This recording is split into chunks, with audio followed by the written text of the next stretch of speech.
From January 2019 to this date or this recording date, Dufu Technologies is up 400%. The question is, can it go up some more? Hello, MJ here from FIRL. Welcome back to the channel, the best place for long-term stock investors. Now, in this video, you're gonna learn about what Dufu actually does, some of its history, and of course, the risk and rewards associated with the company if you choose to invest in it.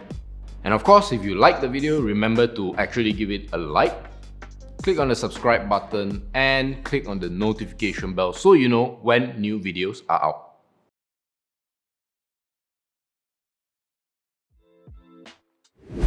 So let's see and find out what does Dufu Technology Corp Berhad actually do. The company is involved in what we call precision manufacturing. What do I mean? Basically, they manufacture tiny components that is related to computer devices. What kind? They manufacture tiny components for what we call hard disk drives or HDDs for short. What are HDDs? Now, remember when you download a file or download a movie you can only watch at night in your computer, where do you store all of it? Well, in a HDD. They don't actually manufacture the entire HDD, but they build or manufacture small components of it. For example, disk spacers, disk clamp, and sensor housing.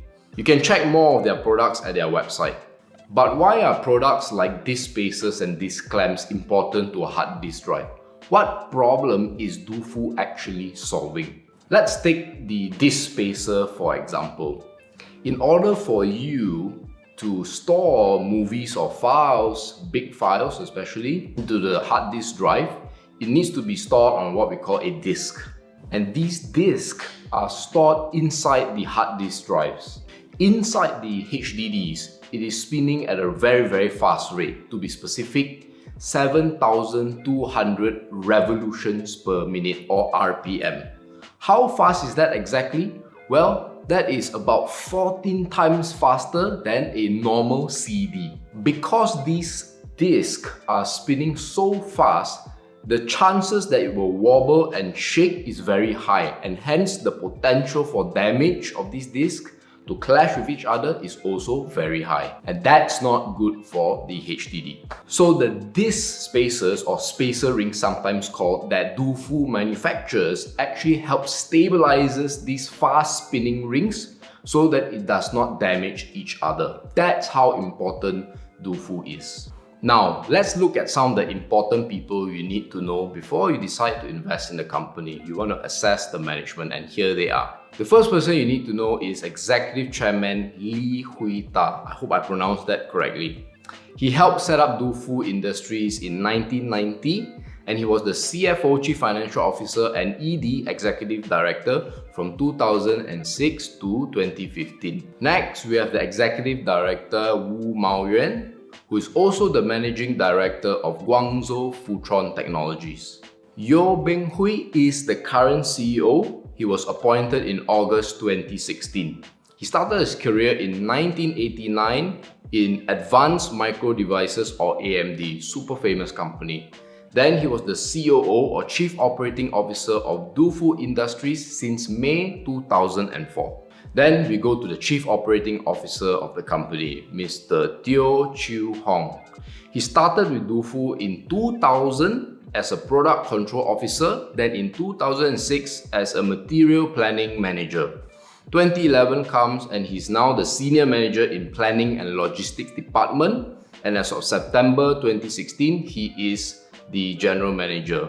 By 1st of March 2019, he became the COO. I always like to say, if you want to know where a company is going, you need to know where it came from. So let's take a look at Dufu Technology's history. In 1987, Dufu Industries was incorporated. Then in 1990, the company acquired Seagate Tech International Singapore for their 5.25-inch hard disk drive spacers. In 1993, they acquired Western Digital Singapore.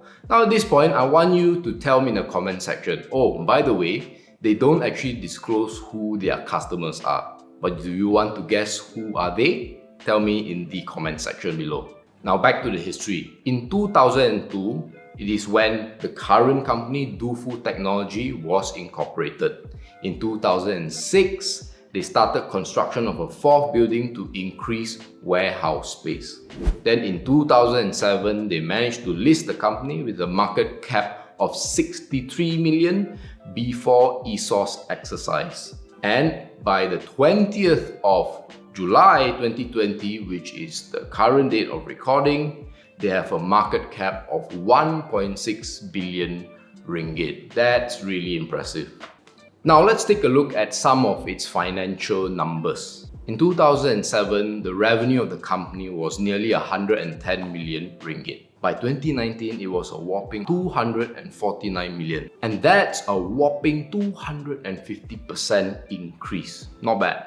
In the first quarter of 2020, its revenue increased by 27.6% to 62.9 million ringgit, quarter on quarter. Why? Because of an increase in volume by their HDD customers. Now let's take a look at its pre-tax profit. In 2007, it was 12.8 million ringgit. By 2019, it was 53.8 million ringgit, nearly 4 times.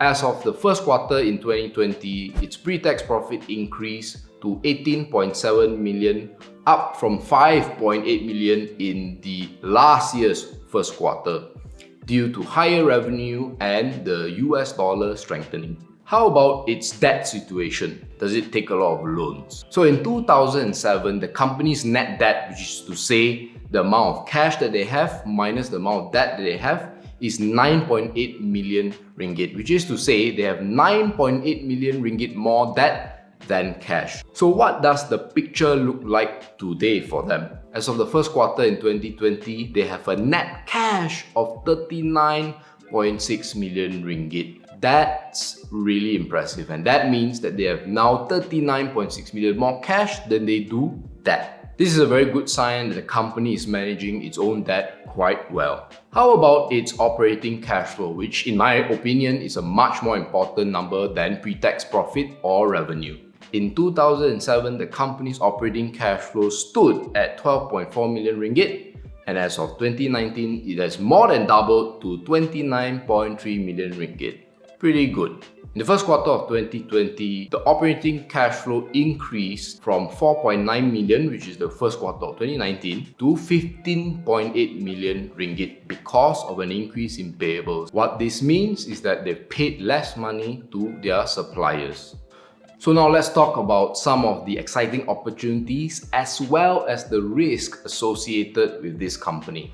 Probably the biggest excitement for this company is the growth in cloud computing, where most of its components go to. According to Gartner, the market for cloud computing will be $354.6 billion by the year 2020. And that's an increase of 80% in just 5 years. What's really causing this growth? Well, it's enterprises or big businesses, or quite frankly, any business. Right? No one's going to file and store their videos or important documents physically anymore, at least most of it. They'll want to put it onto the cloud. The next thing that makes this company quite robust in my point of view is that it is not very easy for their customers to find someone else that is as cheap and as good. In other words, for the customers to switch to another manufacturer is going to be quite a painful process. Now the next benefit is pretty interesting. If you're a little bit more advanced, you probably ask things like, well, what if SSDs or solid state drives replace HDDs, which are some sort of competitors? Well, the truth is by 2028, HDDs are still going to be 10 times cheaper than SSDs. That's quite a long way to go, and that makes Dufu quite comfortable in their position as of now. Now, I'm not making this company sound like it's really good, but the truth is there are some risks. So let's take a look at some of them. The first risk is if that Dufu has a lot of manufacturing defects, meaning to say that they underperform and underdeliver to their customers. if they do this consistently, their customers might have to look elsewhere.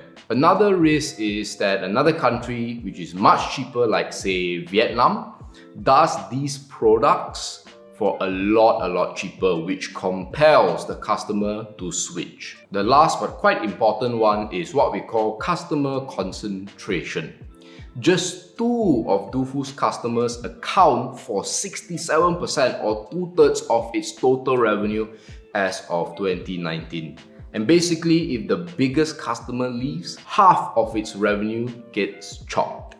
Hopefully, you now know a lot more about Dufu Technology and more importantly, whether or not you should invest in it. If you enjoyed the video, remember to give it a like, and why not come watch some of our other videos here. Don't forget to follow us on Instagram and Facebook as well.